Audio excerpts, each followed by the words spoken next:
So welcome to everybody, our most recent installment in our EJIL Live series.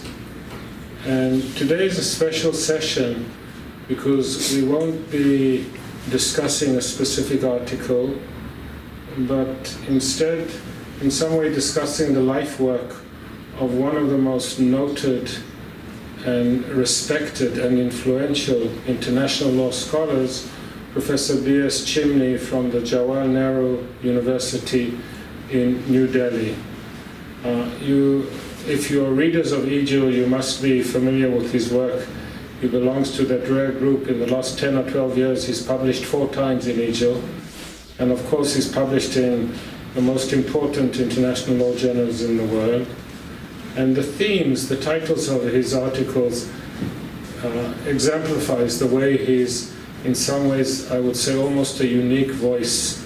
How often do we read an article called Towards a Marxist Concept of an International Law Course, or in EJIL it was a class approach to international law, or there's an article we published, International Institutions Today, an Imperial Global State in the Making, which we published in 2004, and reading it in hindsight, it was a prescient article. So, Professor Chimni, you really do stand out, because very few people in our field will still adopt a robust, sophisticated Marxist approach and still be interested in class. And you're also an international trade lawyer, but you take a third world approach and you look at it from that perspective. So before we talk about your work, I would like to ask you about your life. Tell us a little bit your background and the influences that you would say shaped you to be the scholar that you have become.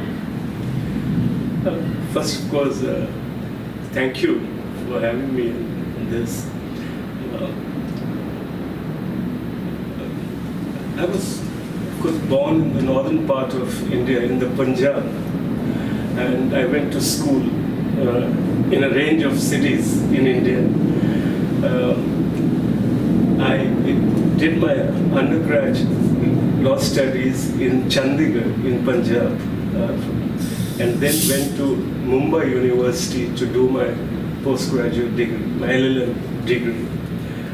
At this point of time, I did sort of reasonably well in terms of the grades and my position. And I was essentially trained as a positivist, formalist lawyer.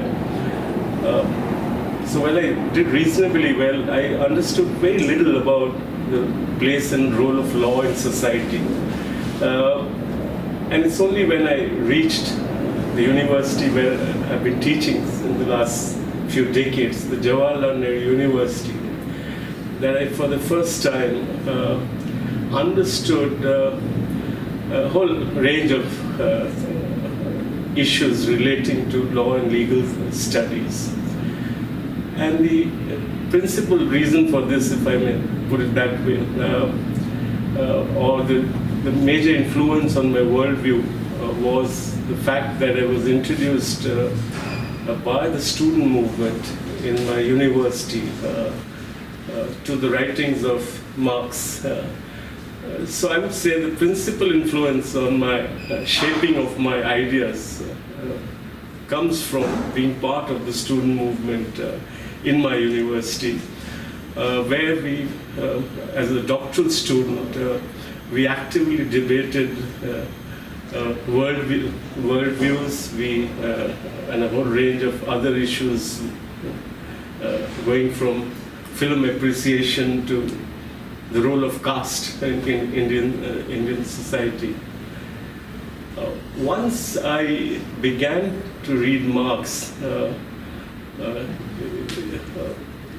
I found myself extremely drawn to his work, because there were these striking illuminations in understanding the world I was living in.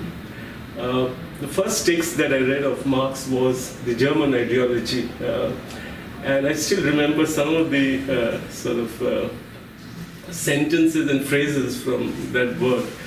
That the ruling ideas of any age are those that belong to the ruling class, or that it's not consciousness which determines being, but being which determines consciousness, or that liberation is not a mental but a historical act, and finally that morality and law do not have an independent history.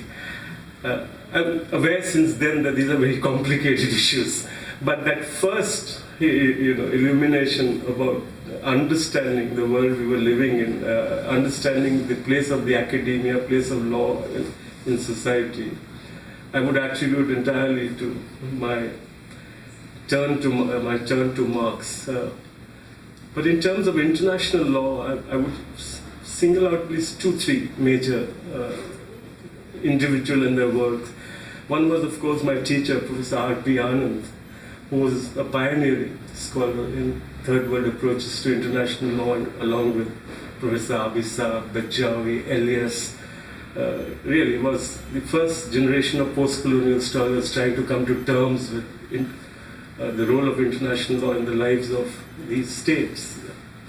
The other 2 persons that I think had an important impact on my work was the writings of C.H. Alexandrovich, the Polish scholar, who lived in India for almost a decade, immediately after independence, that between 51 and 61, and who wrote this large number of writings on the contribution of Asia to the evolution and development of international law.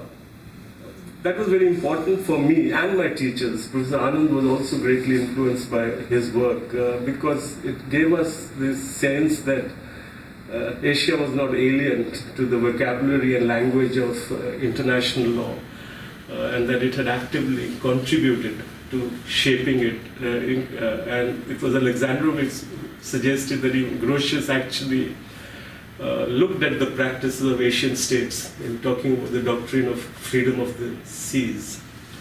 And the last name would be that of Professor Richard Falk. His writings were very important to us. But before I sort of explain the significance of Richard Falk for all of us, we must understand that in the library in the university that I studied, in the Nehru University, then and even now, there are more than a few dozen books on international law. So we have a very, very limited stock of international law books. And among the books that were available were the writings of Professor Richard Falk. And I found his writing enormously helpful for somebody who wanted to cross the boundaries or push the boundaries of mainstream international law. And secondly, I found him an inspiration in the sense of, from the ones I had access to, he was among the few who was speaking truth to power. And this was at that point with respect to the Vietnam War.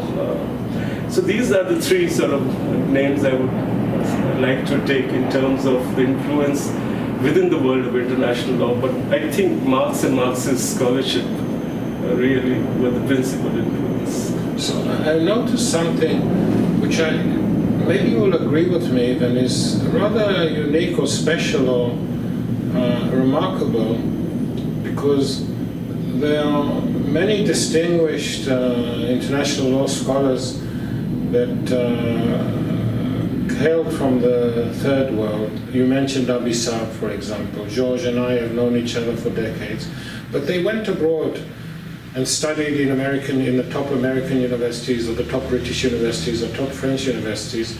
And if I interpret correctly your curriculum vitae, you have been steadfast in staying in India and in the same institution, though I'm sure you could have had a position in any major university in Europe and the United States. But is this just happenstance, or was that a will decision just to keep to your turf? No, I think it's a bit of both. The little recognition I've got for my work has been only in the past decade or so. Prior to that, it's not that I was having a great number of opportunities, but it was also a decision of my generation of left scholars, either in mainstream social science or in law, to stay in India. We thought that that is where we could make our contribution, both in terms of training young scholars and also in trying to understand international politics and the role of India in post-colonial states. Now, so given that background and given that perspective, give me your impression of the status of international legal scholarship as you find it, not your own, but you know, what one reads in the Revue Générale or the British Yearbook or EJIL or the American Journal. How do you relate to it? I mean, you are in some ways quite a strange bird in that company.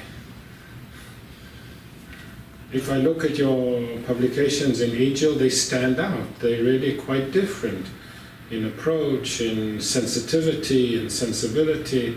So what's your view of the rest of the field? I would certainly say that that today international the discipline of international law is much more open to diversity of all kinds, and therefore I think in today's world somebody wanting to articulate an alternative sort of worldview, alternative thinking, doesn't have to strive very hard. But when I began, it was not very easy, and it was not easy for several reasons. One, of course, that I had traveled very little outside India, so I really didn't know where to publish. I had not known more than one or two international law scholars. So it was difficult, but I think things have changed dramatically. The other thing I would say is that not only international law scholarship today is open to these voices, I think they're heard with empathy, especially third world, global south voices. And if I don't wear my Marxist hat and wear my third world hat, I'm heard even more eagerly. And I'm heard with empathy. I find, so in all my years, I've never found myself in any way isolated or in any form of discriminated against because I was a Marxist. I've always found people wanting to hear. But at an earlier stage, because Marxism was complete anathema, in the center of power, that's in the United States, people were not willing to, how should I put it? People were not willing to have sustained engagement with the work of left scholars. But personally, I've never had an issue. Yeah, so those would be my sort of preliminary thoughts. So we find ourselves here at the NUS, the National University of Singapore, in a major conference organized by Tony Angie under the acronym TWAIL, Thirdworld Approaches to International Law. And one of your celebrated articles is about third world approaches to international law. So maybe give our listeners, our viewers, a capsule of what is meant when one says third world approaches to international law. What's the kind of sensitivity, sensibility, what's the normative agenda, what's the kind of issues that you think ought to be highlighted? What counts as a third world approach to international law? It's not sort of very easy to summarize it, but I would say a couple of things which sort of are distinctive to the third world approaches to international law. First, of course, the phrase or the term third world is being used both in the geographical sense and also as a political project. So when we are speaking of the third world, we are, as the platitude goes, we are speaking both of the third world as a geographical space, but we're also speaking about the subaltern sections in the first world, so about the third world in the first world. Among its sort of distinctive features is a focus on imperialism. I think that's the central feature. I'm constantly asked, so how do I become a TWAILer? So my response is anybody can be a TWAIL, anybody can subscribe to TWAIL, but there are one or two features that you need to be more alert to, and one is imperialism, of course, and that imperialism did not end with the colonial era, but continues in other forms. The other feature we talk about a lot is the role of resistance in international law, and that how how a simple sort of positivist meeting certain procedural positivist aspects of lawmaking would not suffice to give it legitimacy. You need to take into account the voices articulated by social movements vis-a-vis different legal regimes. To my mind, those two are central. But over and beyond that, there's enormous diversity in the third world approaches to international law scholarship. So we have liberal third world scholars, post-colonial, Marxist, post-Marxist, postmodern. So there is.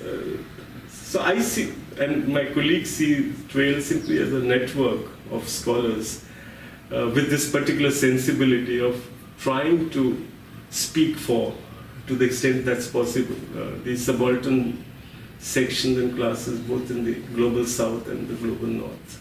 And do you have a feeling that the voice is sufficiently heard, at least in the world of scholarship of international law? My sense is not, as yet. Of course, there are some voices which have a little more resonance in the literature. For example, feminist voices have a little more. But by and large, my sense is that because of the dominance of the positivist formalist method, even when scholars are alert to or cognizant of the problems of these sections, they are not able to draw that into their scholarship. So when you speak to them in private or in general conversations, it is recognized that these are the problems faced by these sections. But I don't find enough echo of that concern reflected in the scholarship. When it comes to scholarship, it's very mainstream.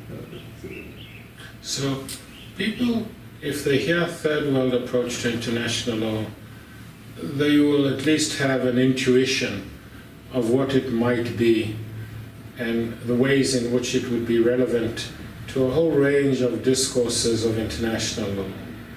But you also focus a lot on the role of class. And of course, the role of class is not just a third world preoccupation. The issue of class, although we tend to dismiss it, it's hardly ever mentioned as an important social factor, although our societies are still very classist in a way. But here the intuition is not so ready. I remember when I first read the famous article of Charleston and Chinkin on a feminist approach to international law, I started reading it and saying, what has feminism to do with international law? It wasn't obvious. And I think some people would say class might be important, but how is class relevant to international law? Class is relevant to the internal organization of society. So maybe again, in this kind of, I know it's difficult in a shorthand, but try and introduce us to a classist thinking of international law. Yeah, in my understanding, sort of class remains or should remain a central category in trying to work through both the history as well as the contemporary developments in international law. And my argument has never been that the category of class alone can illuminate all dimensions of international law. But I think it illuminates some dimensions which are otherwise not captured by using other methods. So my argument has been for... Give us an example, just that somebody would say, wow, the penny drops, I can see how class is relevant to this or that dimension of international law. A good example would be, to my mind, say the WTO regime in general, but more particularly the intellectual property rights regime or the TRIPS regime in WTO. Both the making of the TRIPS text is now reasonably well documented. It is known that 12 of the major pharma firms got together and actually chalked out a strategy of bringing the intellectual property rights issue into the WTO. And as we know well that in the first 2 years of the Uruguay round negotiations, the developing countries, including India and Brazil, resisted the inclusion. Now, these 12 sort of pharma firms campaigned and lobbied hard for the TRIPS regime, and it eventually found its way into the WTO. I think that's a good example of how what I call the transnational capitalist class, which gains through an active globalization process, managed to shape a regime on which there is sort of consensus of all reasonable thinking people that's not good for anyone. So it's not just the left. Except for the 12 pharma companies. Except for the pharma companies. So that's one example. But I think by and large, if you look at the trade and investment regimes, and even the environment regime, these are being shaped by, actively being shaped by the transnational corporate sector. But because we have not paid attention to it, we haven't documented it as assiduously as we require to in order to make our argument. Right now it seems more like an hypothesis rather than something that we have been able to demonstrate. So a range of sort of examples could be given. This is a very good example, and I find them quite persuasive. And I think you also have had in your work over the years, and long before it became the rage, I put this in quotes, you were concerned with the issue of refugees. And suddenly now it's definitely on the agenda of world policymakers. Migration, refugees is the top 3, competing with any other issue. So what would be your take on the refugee issue today, quite a few years after your famous article? I've just written a short piece on the current global refugee crisis. And my sense remains the same of how I thought about it 2 decades ago. That I don't think the movement of people, including refugees, is being thought of in historical perspective. There's not much perspective on this movement. So for example, millions of people moved from Europe to the rest of the world in 19th century, but it's very rarely recalled. And therefore, I must interject here, because I've talked quite a lot about it. Europe is very good at amnesia, because the 10 million Europeans who moved to the United States today would be called economic migrants, the ones which are not welcome. Yes, absolutely. And yet there they weren't, all these economic migrants. I entirely agree with you. And so I think there's a lack of perspective, or the fact that more than 82 to 83% refugees still are in the poor world, in the developing world. And third, of course, I think, and that's where the subjective element as it comes in, I think politics has played a very, politicians, I don't know, played a not a very constructive role in this regard. Because they have been, because of the competitive adversarial politics that you have to be elected every few years, politicians have used this, problem of refugees and migration to garner votes, and in that process, rather than explain to their constituencies, the positive features of migration, including that of refugees, there is this whole build-up of xenophobia, paranoia. And my sense is this is not very helpful, because you're not going to stop people from moving by sheer force. And if you do that, then you'll have to confront this reality. I think more than 5,000 odd people died in the Mediterranean alone in the last year. And if Europe has to retain its humane image, then it has to rethink its...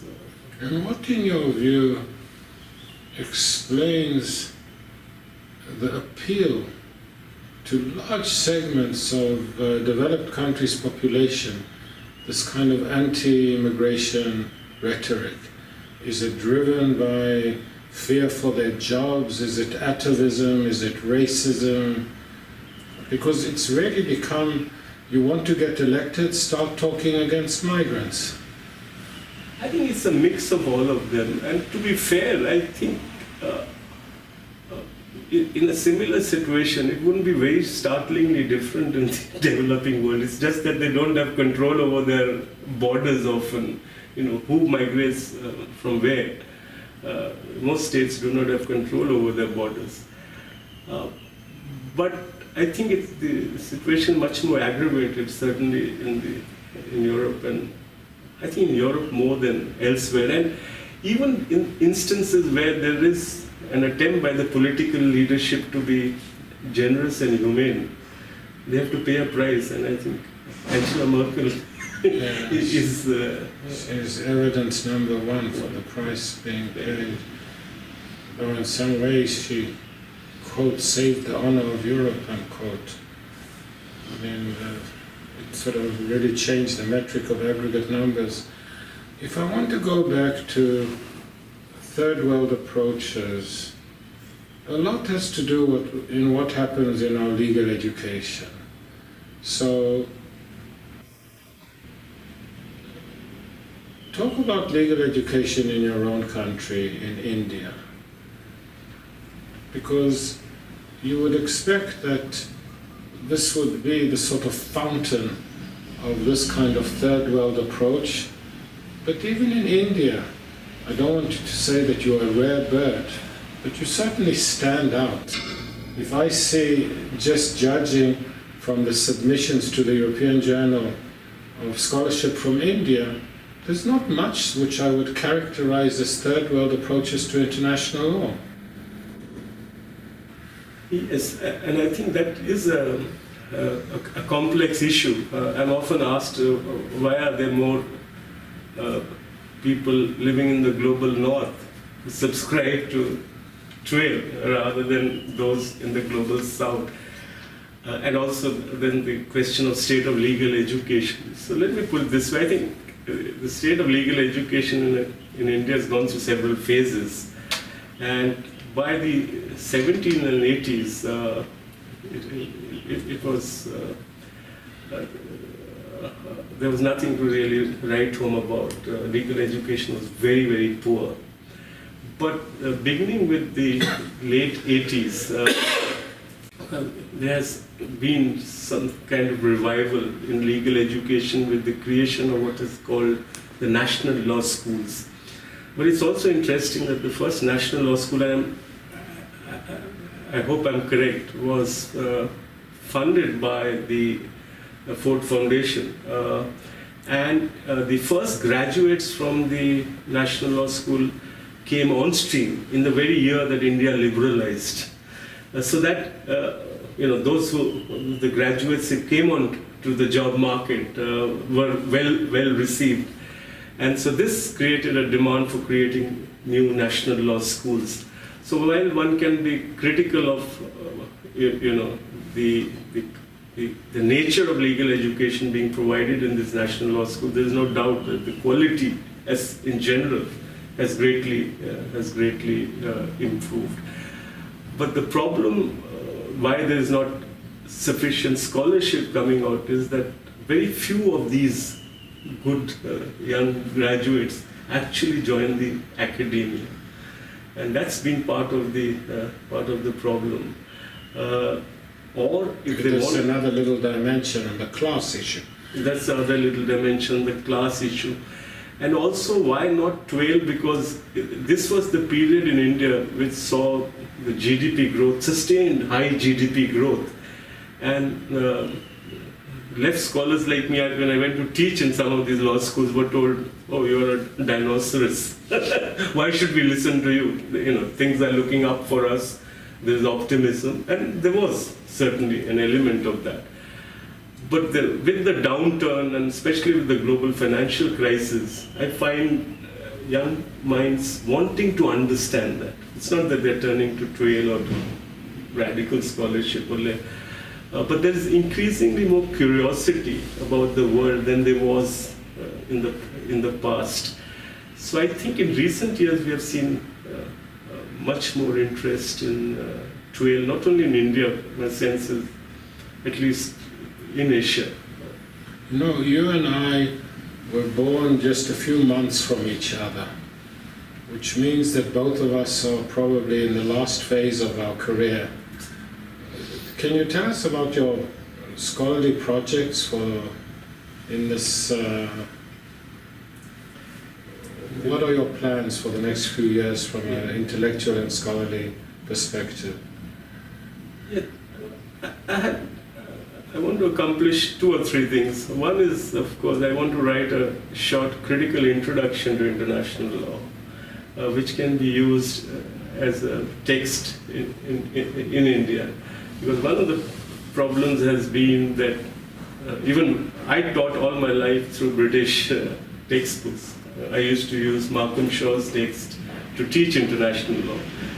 And in some ways, I find myself and my generation responsible for this state of affairs. So I do want to write a short. I don't think I can write a complete textbook that requires a lot of other things to fall in place. The other thing I want to do, and I think that's a part of the problem of this state of TWAIL itself, that whereas we've looked at large forces of history,